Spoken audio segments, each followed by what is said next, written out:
For the last 5 years, I've put my creativity on the back burner. I mean, honestly, it wasn't even on the burner at all. It wasn't on the stove. It was on the shelf.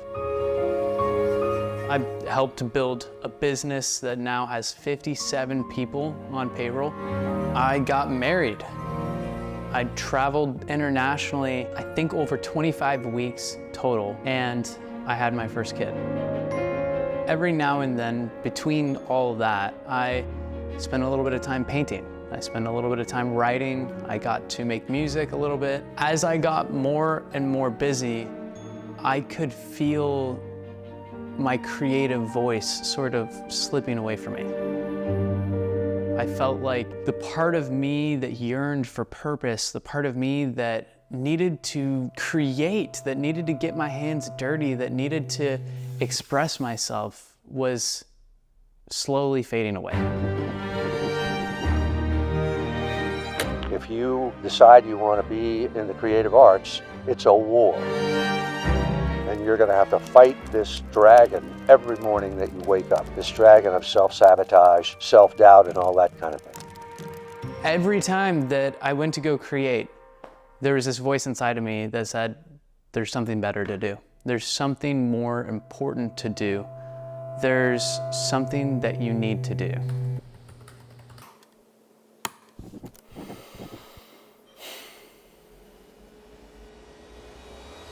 So I would take that project and put it back on the shelf where I thought it belonged. I would hustle along to the meeting or the task or the Slack message that I needed to respond to. And eventually, my shelves got so cluttered that I had to take these creative projects off the shelf and just tuck them away into the drawer. Out of sight, out of mind. Finally, after not giving my creativity any attention, I had all these ideas coming to me and it was like my mind was exploding. I couldn't sleep. I got out of bed to write down my ideas because I didn't want to wake up my wife. I went to another room, opened up my laptop, and started writing. You have to find some kind of a mindset, whatever it is, to overcome that thing called resistance. That it is a war, and you have to fight it every day. Ideas were flowing out of me like a waterfall. For some reason, at the center of it all was this notion that I had to start a YouTube channel. But why YouTube? Let's take a step back though. To me, every art form has something special about it. In my opinion, music is the purest form of expression. There's something about transferring your emotions into melodies, into chords, into layering of sounds that just transcends communication of words.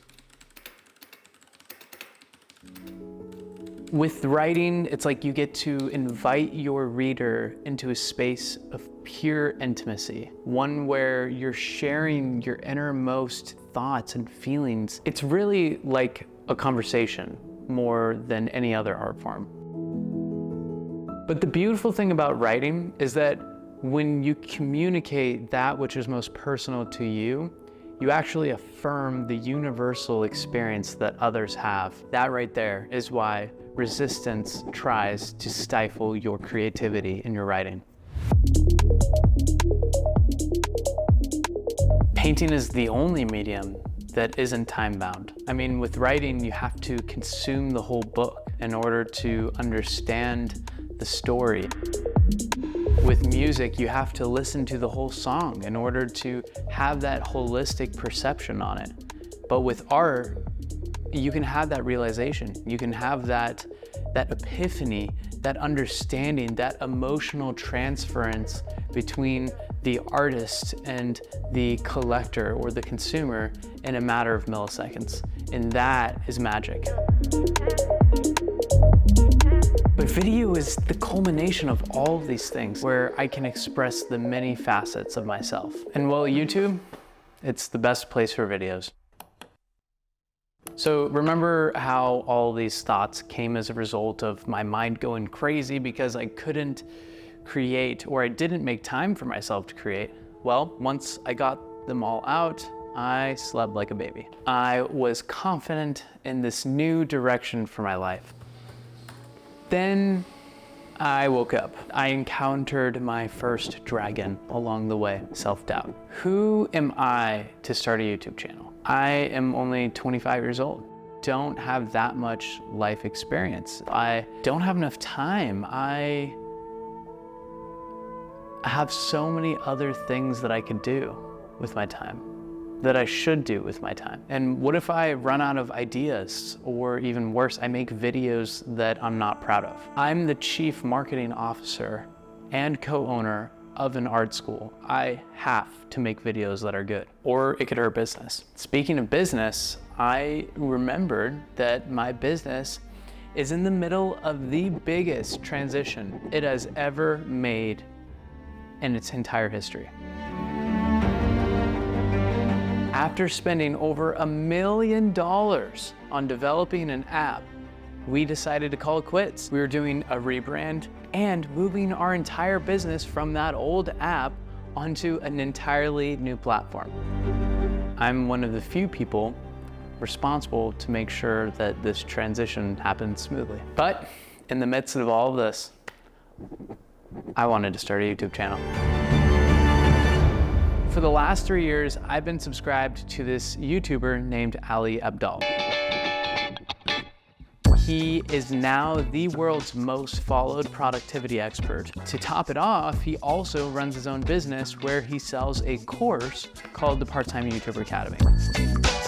I discovered this back in December. As soon as I learned about this, I knew I wanted to sign up. So right after this whole revelation, I immediately went and bought the Part-Time YouTuber Academy and just dug in. I learned how to generate endless ideas, how to define my niche, how to write better titles, how to get people to fall in love with my channel, and most importantly, outsourcing editing. Throughout the course, I got a much clearer vision of the type of channel that I want to have. I want to make videos that inspire people, that talk about the hard things when it comes to creating. I want to have fun with my videos. I want to think outside of the box a little bit, share my own stories, share my struggles, share my truth. Right about then, when I had that realization, is when the second dragon came after me. What if people don't like what I create? What if people don't relate to my story or my fears? So less than a week later, we had our grand opening in our art gallery in Sarasota, and the craziest thing happened. Here I was in this gallery with the artists that I genuinely respect the most in this world. And I'm not just saying that because they're family, and I was sharing the walls with them. As people piled in, it came from as far as North Dakota to see the grand opening. I heard a wife tell her husband that my art was her favorite. And in that moment, I realized that my art might not appeal to everyone, but that's okay. For those of you who it does resonate with, you're my tribe, you're my people. So here's to starting something new.